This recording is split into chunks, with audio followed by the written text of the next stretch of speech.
In this tutorial, I'll cover day 2 of the Ark scenario on normal difficulty. So without further ado, let's get started.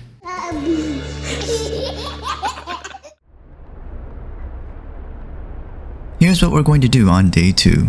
We're going to finish the tents, build the beacon, dispatch a scout, implement another law, expand research capability, and clear 3 more resource piles. Picking up where we left off on day 1, the steel wreckage pile was just depleted. We've still got a few structures to complete, so let's get the day started.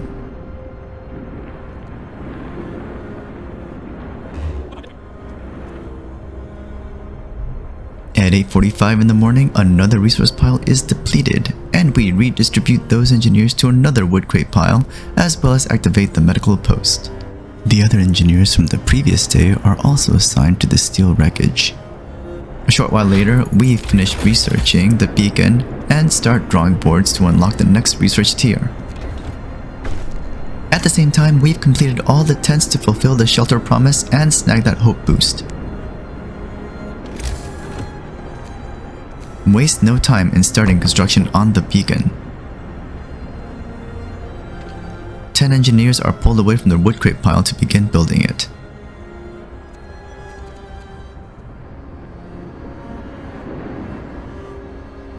Economy-wise, all resources are now being gathered except raw food. We'll be addressing that in the next few days.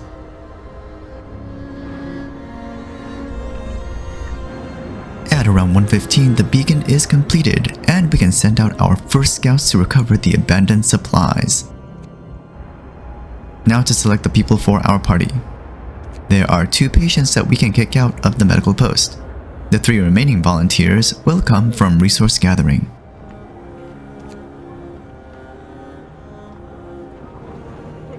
It wouldn't be a Frostpunk scenario without some type of complication to challenge us. The approaching storm will affect which sites we prioritize for scouting in the frozen wasteland. Keep in mind that you need to identify the sick people and dismiss them from their work areas to free them up for other tasks. At 1:30 in the afternoon, the first scouting party embarks for their 16-hour trek to the first location. Since we've emptied out the medical post, we can free up the engineers for resource gathering.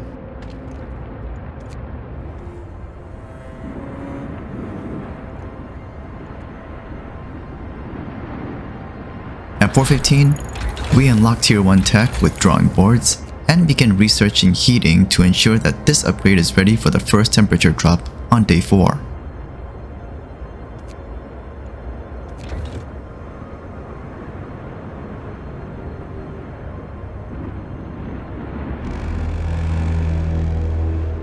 End of shift. Go rest all you can. Notice that at 6 PM the scouts officially are off the map, so the number of sick people drops to 0.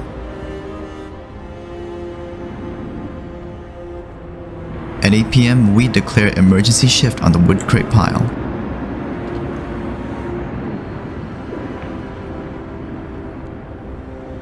As we have enough resources, building 2 more workshops tonight seems to be a good idea. Doing so will help in the research effort. At 10:15, we can pass another law, so we pass Sustain Life, as we will want to unlock overcrowding and ultimately prosthetics later. A new law has passed. We'll wait for the construction to complete for the remainder of the night as we monitor the wood gathering process.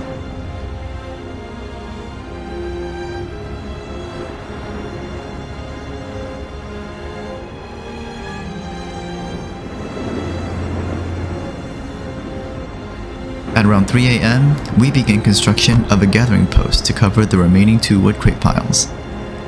After tomorrow, it won't be safe to gather resources directly.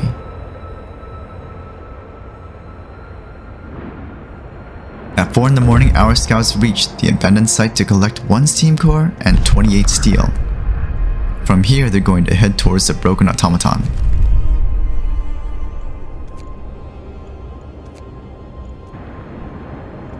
At 5 AM, we reassign the automaton to another coal pile to continue collection.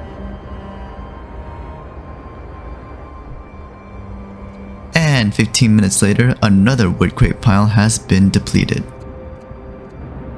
The freed up engineers are reassigned to research and medical treatment activities. So far so good for day 2.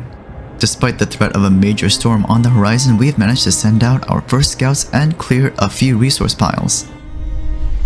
But we still need those factory plans, and our engineers have yet to eat.